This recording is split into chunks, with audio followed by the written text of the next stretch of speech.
Hari ini kita akan coba untuk mengevaluasi fungsi sepenggal atau piecewise functions ya. Jadi kita disuruh cari evaluate di f min 3, min 2, 0, dan 2. Untuk tahu kalau min 3 pakai mana, min 2 pakai mana, 0 pakai mana, 2 yang mana, kita lihat aja dulu definisi dari domainnya piecewise function ini ya.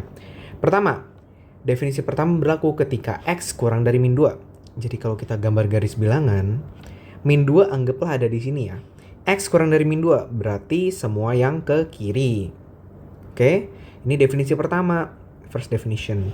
Definisi kedua, X kurang dari min 3 berlaku ketika min 2 kurang dari sama dengan X kurang dari sama dengan 1. Berarti kalau min 2 dia ada di sini nih. Jadi paling gue gambarin agak di bawah ya. Dia sampai 1. Gini ya. Oh ya, ini min 2, ini 1. Nah, ini definisi kedua. Second definition. Definisi ketiga berlaku ketika X-nya lebih dari 1. Berarti ini bolong dan dia ke kanan.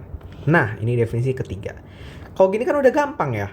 Kita tinggal lihat aja, min 3 ada di mana sih? Apakah di daerah 1, 2, atau 3? Tentunya di daerah 1 dong, karena min 2 aja di sini nih. Berarti kalau kita evaluate min 3, itu pakai definisi yang pertama. Ya udah, berarti F min 3 sama dengan 2X per 1. Nah, X-nya kita ganti sama min 3. Jadi 2 kali min 3 tambah 1. Hasilnya negatif 6 ditambah 1 sama dengan negatif 5. Itu yang pertama. Yang kedua, F negatif 2. Nah, negatif 2 itu jatuhnya di mana sih? Jatuhnya tuh di sini kan, min 2 nih. Udah kita gambarin malah. Min 2 berarti pakai mana? Pertama atau kedua? Tentunya yang kedua. Karena ada ini ya, min 2 kurang dari sama dengan. Kalau definisi pertama hanya kurang dari min 2. Jadi min 2-nya tidak termasuk. Jadi kita pakai yang definisi kedua, yaitu X kuadrat min 3. Berarti X kuadrat min 3, min 2 dikuadratin ya. Karena kan X kuadrat. X yang dikuadratin kita kurang 3.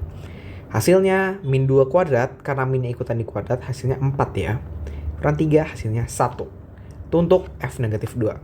Ketiga, F0. Nah, biasanya ini paling demen dikerjain karena gampang ya guys. Biasanya nggak diapa-apain. Nah, F0 berarti range-nya yang mana nih? Apakah di yang pertama? Tidak. Karena dia kurang dari min 2. 0 kan lebih dari min 2. Berarti dia ada di definisi yang kedua. Karena 0 jatuh di sini nih. Berarti kita pakai definisi yang kedua lagi. X kuadrat min 3. Makanya dibilang gampang, kenapa? Karena X-nya kan 0. Jadi kita langsung ambil belakangnya. Negatif 3. Nah, yang terakhir F2 nih.